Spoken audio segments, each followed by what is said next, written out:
I intentionally want today's video to be kind of cash. Welcome to my backyard.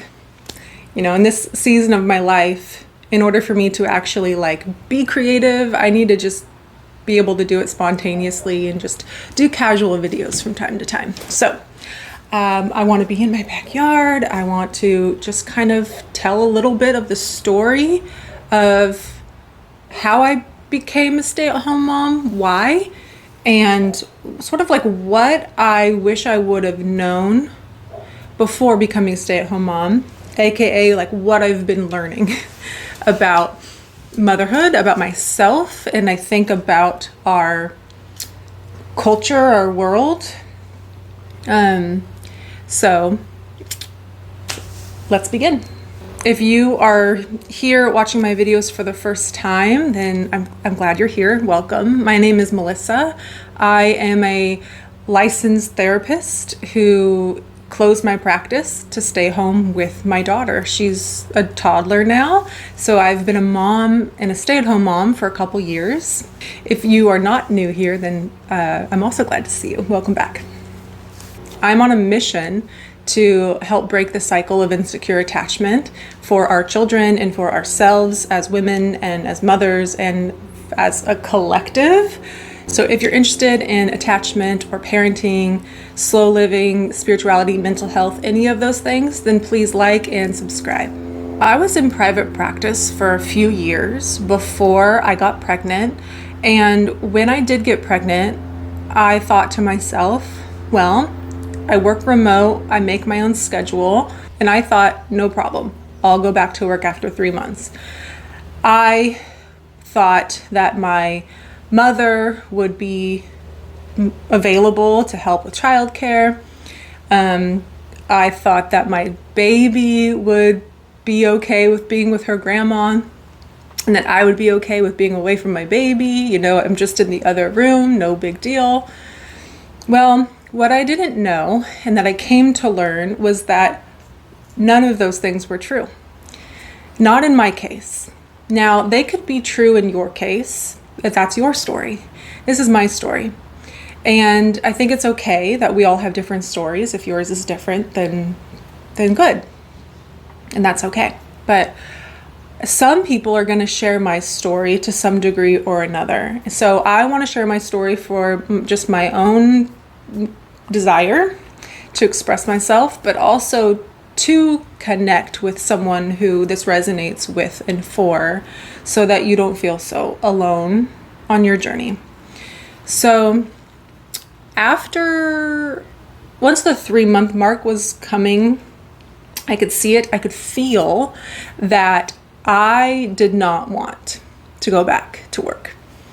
I could feel this push and this pull, this resistance and this tension, because what I didn't know was that when we create life inside of our bodies and we go through the process of birthing this child and then feeding and nourishing this child with our bodies, that our brain chemistry, our chemistry throughout our whole entire bodies, it just changes. It changes.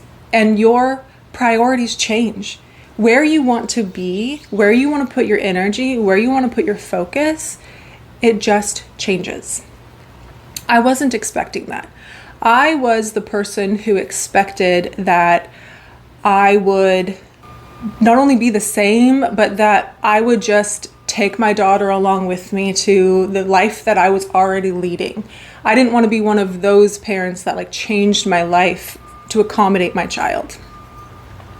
What I didn't know is that desire to make space and room for a brand new life and human being in your world and in your family, especially when they are your responsibility to care for and guide and nurture and love, that they require so much of your presence and your attention, that you actually want to make room and space for them. You want them to be included and you also want to make room and space for their specific individual needs. So there was that. I also didn't know that my mother would not be as available for childcare as I thought for her own reasons. And I also did not expect, I was expecting to have a very flexible baby who you could just put down and go do your thing, or give to someone else and go do your thing. That was also not my experience.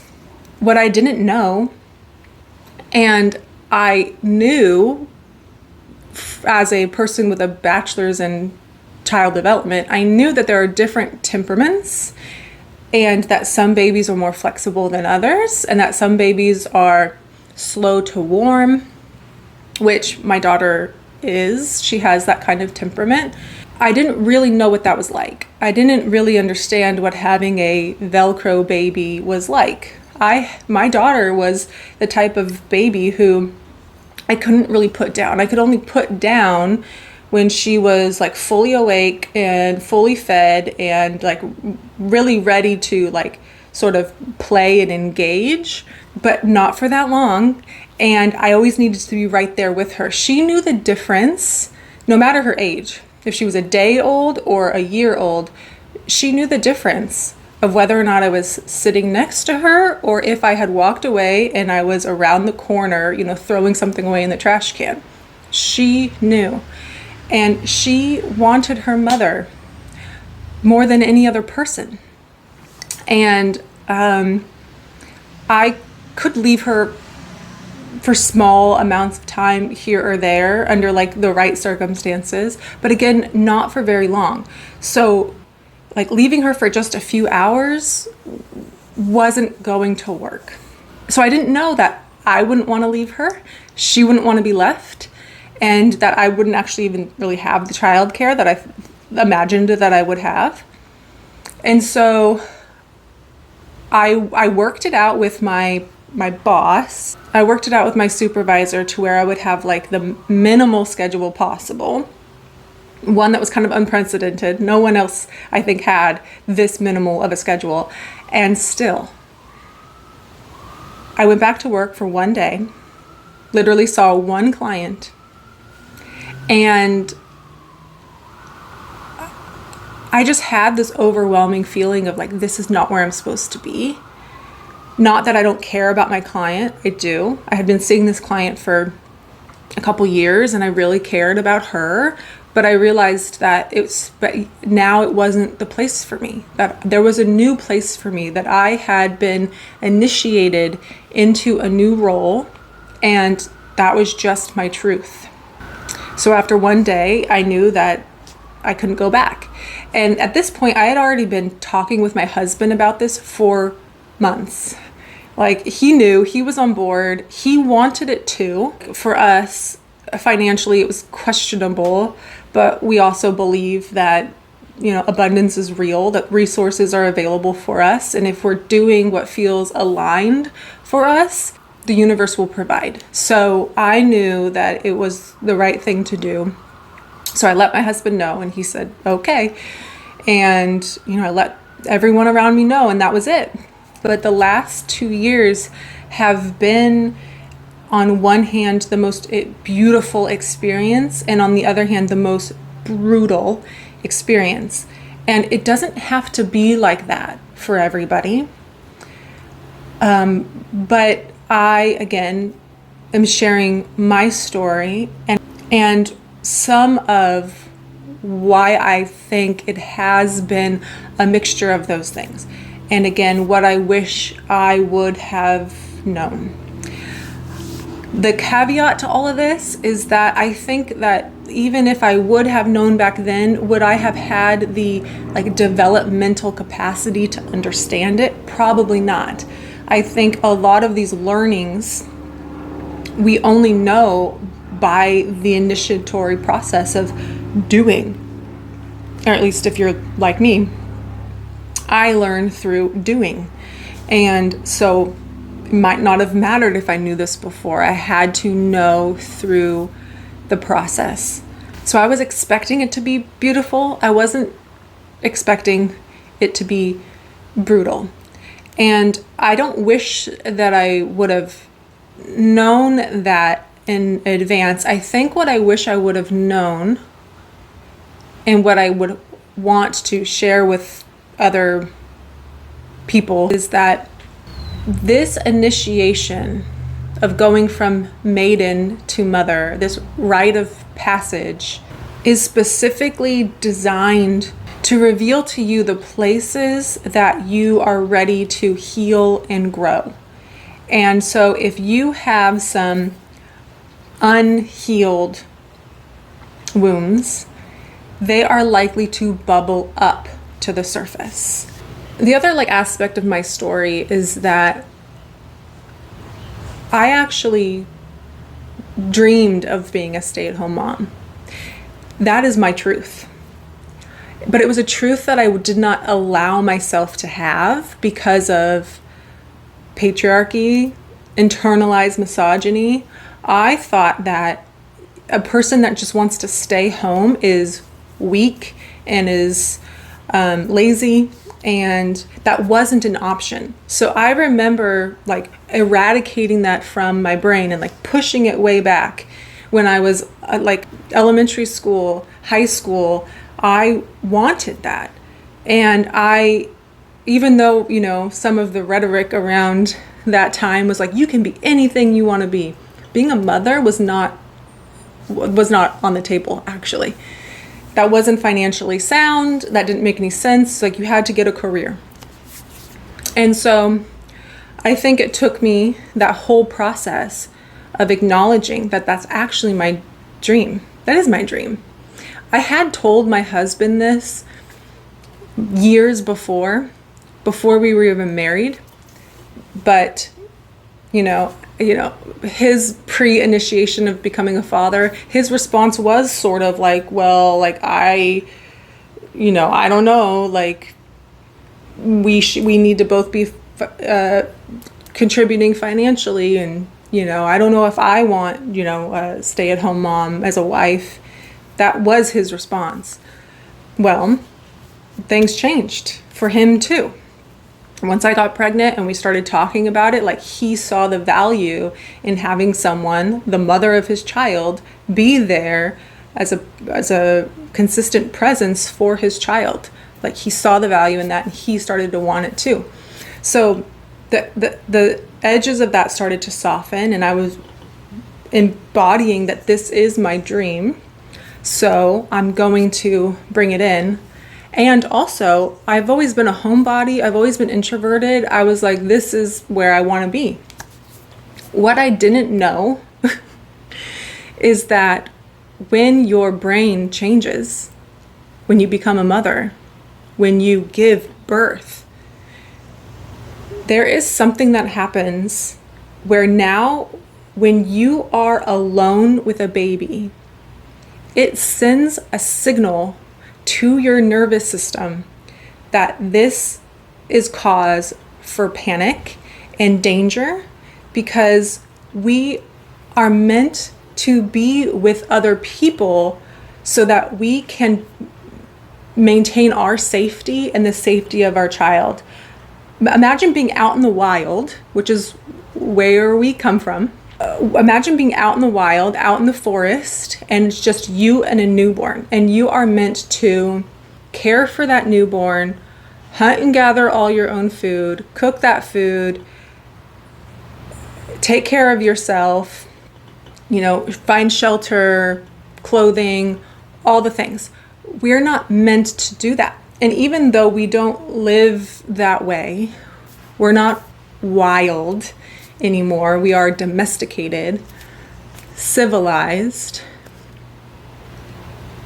All that has done is separated us from each other, but we still need to have connection and have support, physical, tangible support, like someone helping to cook, but also emotional support, psychological support, spiritual support, as you are completely becoming a different person.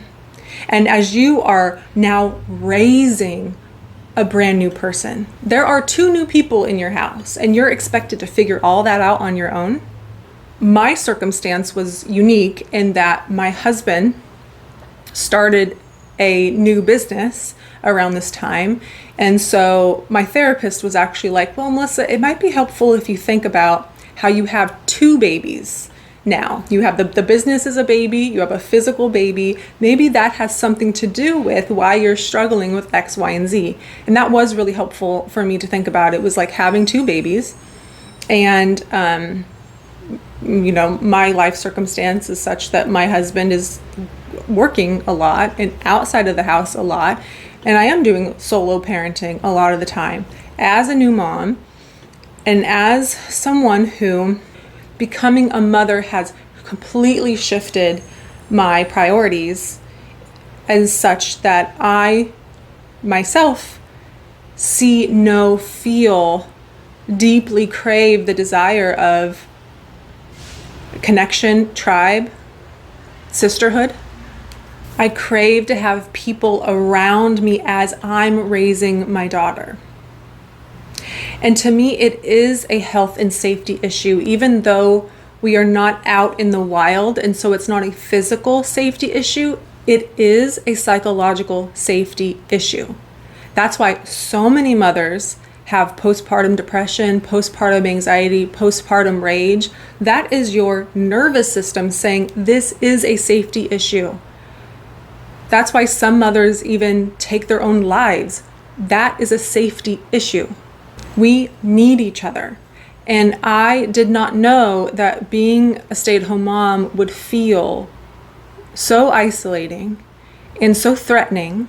I myself am not stopping being a stay-at-home mom because it's still the right place for me. But instead, what I'm doing is I am exploring the depths inside of myself, how I can and who I want to reach out to form a tribe around myself, which is a new skill for me because this is not what I'm used to.